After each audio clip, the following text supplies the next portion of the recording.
उद्धव ठाकरे यांनी मोदी शहांवर हल्लाबोल केला। मोदी शहांनी जनतेच्या प्रश्नावर बोलावं असं उद्धव ठाकरेंनी म्हटलंय। मोदींनी 10 वर्षातील कामावर चर्चा करावी। उद्धव ठाकरे यांनी पंतप्रधान नरेंद्र मोदी यांना थेट आव्हान दिलंय।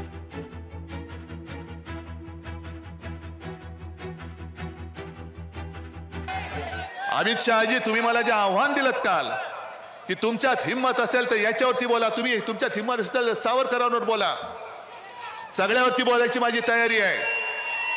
पण जर अमित शहाजी तुमच्यामध्ये थोडी तरी लाज राहील असेल, हिम्मत तर नाहीच आहे, तर जनतेच्या प्रश्नावरती बोला। कधी देणार माझ्या मराठवाड्याला पाणी?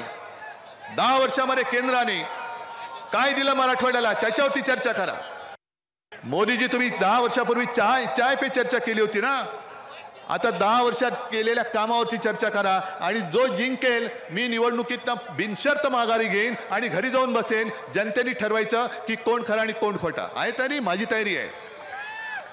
माझी 2.5 वर्षातली कामं मी तुमच्या समोर ठेवतो आणि मोदीजी 10 वर्षातली तुमची कामं तुम्ही माझ्या महाराष्ट्रासमोर ठेवा, होऊन जाऊ दे। ईडी, इन्कम टॅक्स, सीबीआय त्यांचे घरगडीच आहेत, पण काळजी करू नका, 4 जून नंतर ते सगळे घरगडी आपल्याकडे येणार आहेत।